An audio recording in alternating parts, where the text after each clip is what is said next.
Big sis, please help me. I'm really sorry for not saying anything until now. I've reached my limit. Please help me. Luna, my sister who is 3 years younger than me, and I have been very close since childhood, more like best friends than siblings. My dear sister was getting married. Her husband seemed like a good, sincere man at first, but that turned out to be a terrible mistake. While calming my trembling sister, I found out what had happened. Luna had been subjected to mental and physical pain on a daily basis. Shockingly, not only by her husband but also by her in-laws. In that house, Luna had no allies. Thinking about Luna's loneliness made me curse myself for not noticing anything until now. When I contacted my sister's husband, he lied. Right now, I'm in Disney World playing with Mickey with my parents, wife, and kids. We're enjoying some family time on our day off. Oh really? Shall I wake you from that dream then? Eh? No, just talking to myself. Well then. Deciding to rescue Luna, I immediately contacted someone after hanging up. Thanks to that person, those who tormented my sister would fall into hell. My name is Ava. I'm a 28-year-old corporate employee. I'm not married, but I'm not in a hurry. I don't feel the need to marry because I find fulfillment in my job and hobbies.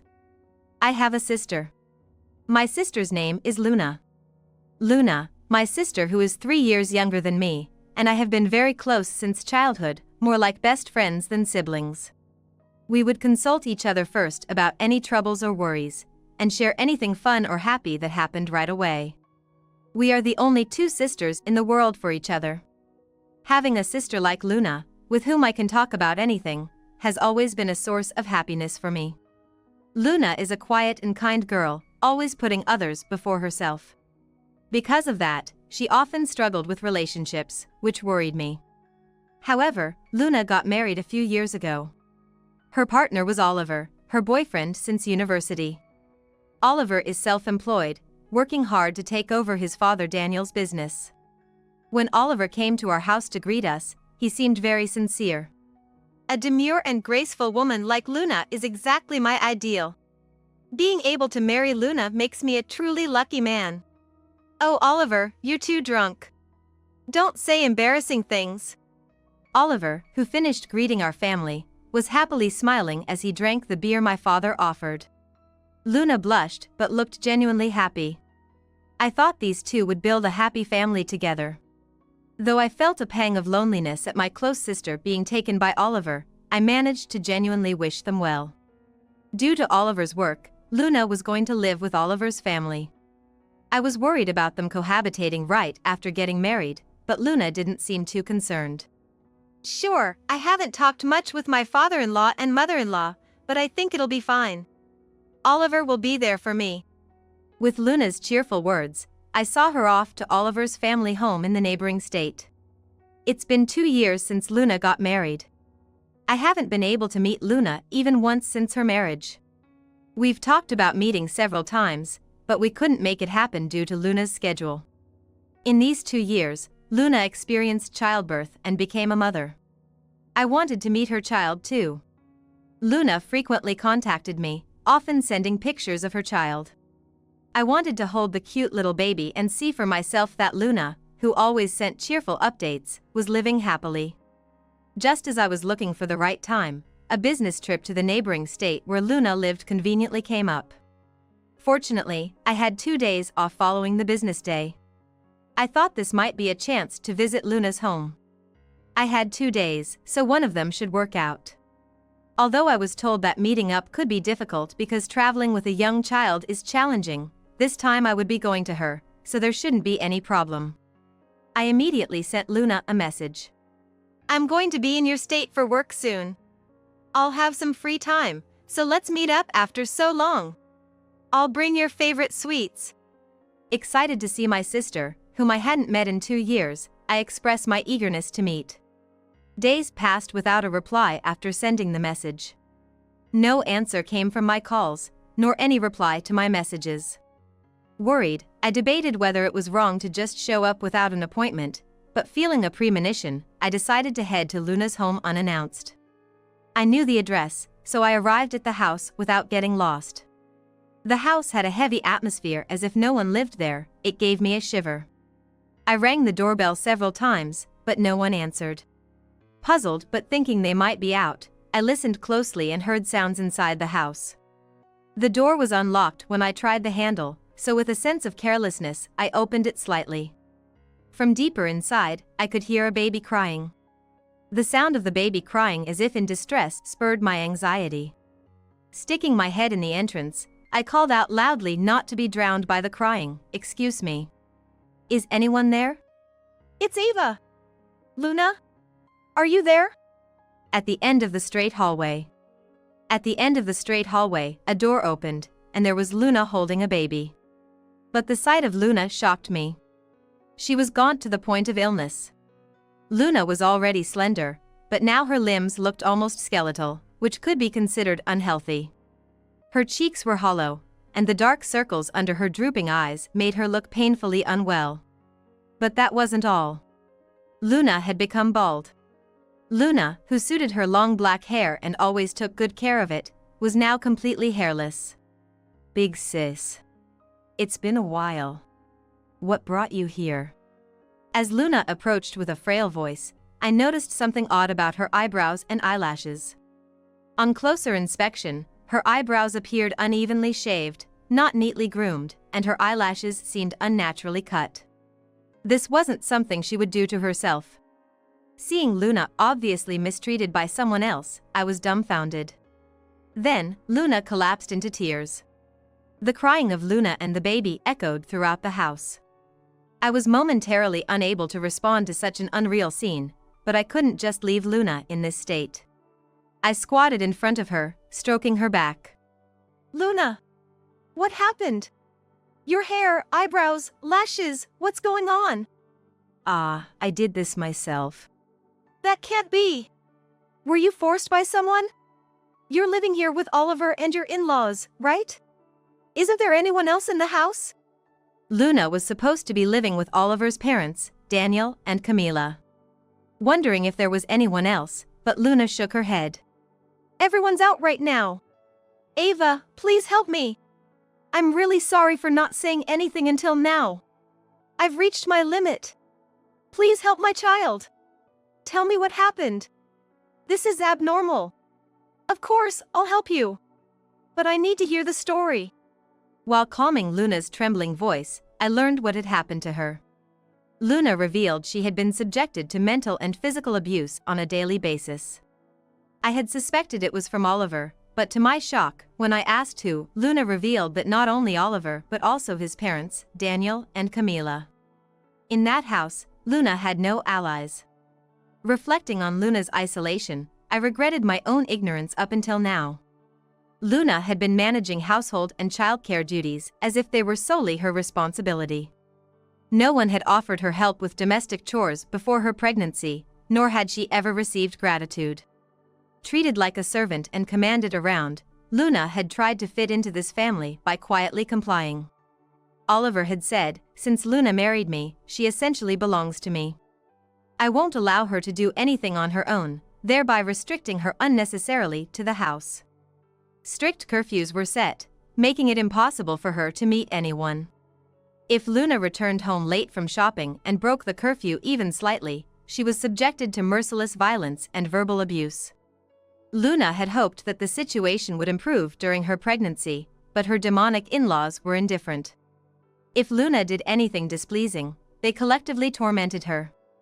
I did everything to protect my belly. "I'm just glad the baby was born safely," Luna said with a bittersweet smile, leaving me feeling helpless yet profoundly moved. Despite suffering severe morning sickness, Luna was forced to continue with the chores, somehow managing to give birth and now struggling with both housework and childcare. Oliver and his family had been threatening Luna. You know what will happen if you tell anyone about our situation, right? If you want to keep a semblance of dignity, just stay quiet. I'm not pleased with how often you contact your sister. Make sure you don't say anything unnecessary. You're smart, Luna. You should understand by now, given everything you've been taught, they conditioned her, leaving Luna unable to consult anyone about her plight. Oliver monitored her smartphone continuously, leaving Luna with absolutely no privacy. This was why Luna couldn't signal for help. This time, while Oliver was away, he had cut off all her means of communication and taken the smartphone with him, which explained why I couldn't reach her. Were your hair, eyebrows, and eyelashes recently cut? Yeah. With a child now, I felt it's impossible to continue living here. I told Oliver I wanted a divorce. It was frightening, but I couldn't let the violence and verbal abuse directed at me potentially harm the child. Then, both Daniel and Camila got incredibly angry. Luna's tears were unstoppable. Her attempt to escape from this house had been ruthlessly crushed. The once lively Luna seemed utterly exhausted, both mentally and physically, to the point where she felt powerless to change her situation on her own. In such a condition, it must be challenging to flee with her child. Luna appeared to have given up on everything, her expression one of resignation. It's okay, Luna. I will definitely help you. You don't have to stay in this house anymore. Can I call Oliver to discuss this? What will happen to me if you do? You don't have to stay here anymore. So, it's going to be okay. After reassuring a frightened Luna, I called Oliver. He promptly answered the phone. Hello, Ava? Long time no see. How have you been? Fine, thanks. I'm here on business and thought it'd be nice to see you. Can you manage that? Sorry. Right now, the whole family, including my parents, wife, and child, are at Disney World, enjoying the day. We're about to watch the parade. I felt a strong disgust at Oliver's blatant lie. With a wife and child in Disney World, when right now, in front of me, she's been shaved bald. Really? Let me wake you up from that dream then. What? Never mind, it's about this side. Understood. Maybe another time. I felt like lashing out in anger, but right now, saving Luna takes top priority. I made a call to a certain person and decided to take Luna and the baby to that person's home. I will cancel my hotel reservation due to the emergency. I'm sorry, but it's an emergency. As I entered the home of a certain individual with Luna and her baby, showing concern for Luna's anxious expression. A few hours passed and night fell. That's when Camila called. Likely having returned safely from Disney World and noticed Luna's absence. She immediately started yelling over the phone. You took Luna and the grandchild, didn't you? I knew something was off the moment you called Oliver. She's our slave. Return her at once. It seemed clear they were openly admitting to treating Luna as a slave, likely realizing their actions were already known to me. Do they really think a sister would return her sibling who's been treated like a slave? Luna is not a slave. Don't be absurd. She's with me. I responded firmly and decided to reveal our location to Camila. We're currently under someone's care, so please come here. I'll give you the address. Huh? Whose house is it? When I calmly relayed the address to Camila, who was shouting in anger, she promised to come despite her fury. The notion of living without their slave Luna must be difficult for them. This certain individual we were staying with was our grandfather, Joseph. Luna and I were now at our grandfather's house. Despite not having much interaction with him, he doted on us when we were younger.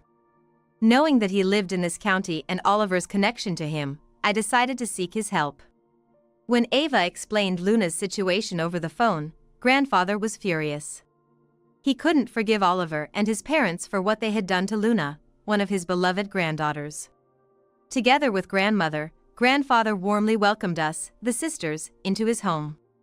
Actually, Oliver and Daniel have been worked with grandfather. Oliver and Daniel were actually heavily reliant on Grandpa for their self-employed business, receiving all their work from the company he managed. This relationship led Luna and Oliver to grow close and eventually marry. That's why Oliver and his parents feel so indebted to Grandpa. Oliver, Camila, and Daniel, unaware that the sisters were at Grandfather Joseph's house, arrived at the address provided. When they saw Grandfather at the door, they realized for the first time it was his house and were visibly shaken. Joseph! Are you Luna's grandfather? let's just go to the living room and talk. I have something important to tell you. Oliver and his parents couldn't defy my grandfather's words. They must have somewhat anticipated what was to come. They looked down in despair, followed grandfather Joseph and me into the living room. Once settled, grandfather began. I've been informed of the terrible treatment Luna endured. Ava told me you boldly declared her a slave. You do realize Luna is my granddaughter, right? Whether she was my granddaughter or not, such behavior is unacceptable. Joseph, this was a twisted form of love, I guess. We'll change and cherish Luna from now on. Could you possibly forgive us just this once? This wasn't a one-time incident. It's ludicrous to forgive just this once. Besides, Luna is the one to forgive, not me.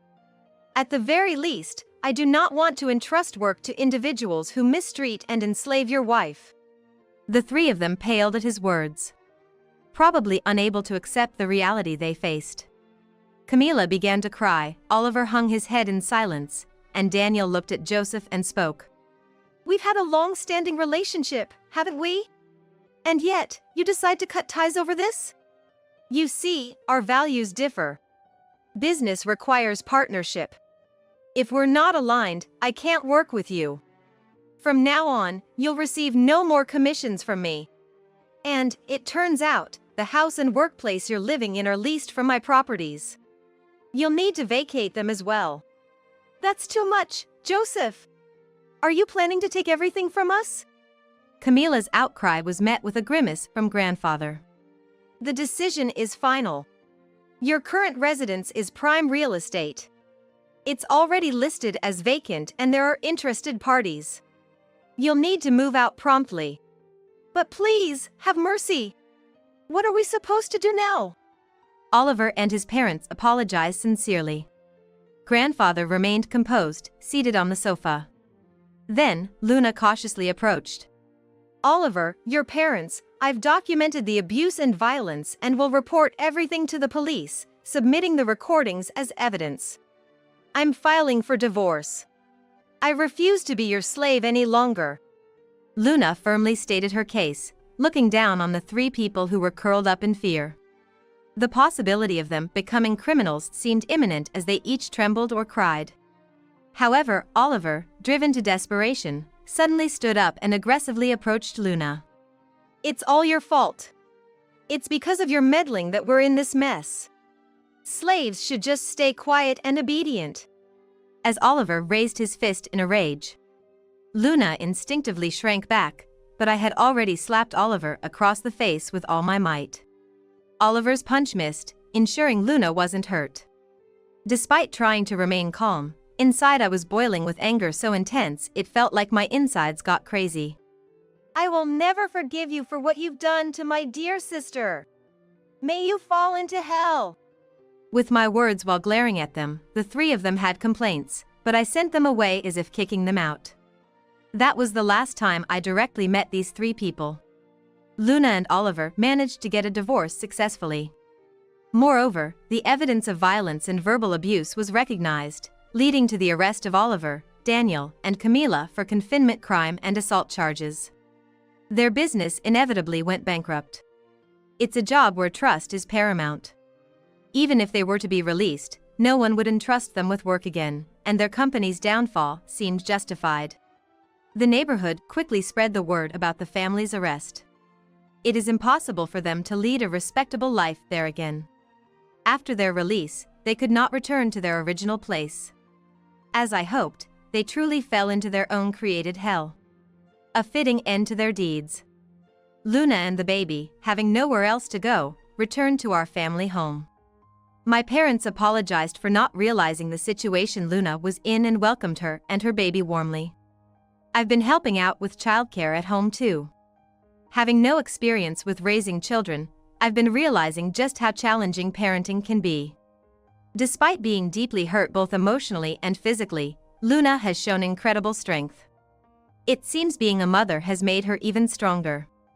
Determined to persevere as a single mother, Luna decided to work. Since I'm going to be a single mom, I need to work hard. I'm thinking of starting work from home for the sake of the child. I'll do my best to make it successful, Luna said, and she's currently working from home. Though it's tough, she's managing to earn a steady income while prioritizing time with her child, which is reassuring to see. Luna's cut hair and eyelashes are gradually returning to their normal state. While long hair suited her, she looks equally adorable with short hair. Trying to encourage her to see the positive side, I said, "You've discovered a new hairstyle that suits you. Short hair might be easier to dry and manage." Luna responded with a bright smile. Watching the baby grow up healthy and happy is purely joyful. Witnessing this child's development, step by step, is genuinely enjoyable. Growing up in this environment, under the care of my parents, myself, and most importantly, Luna, is surely the best for the child. The baby is so adorable that I find myself losing interest in marriage. Living at home, watching the baby grow, and having fun conversations with Luna seems like a delightful life.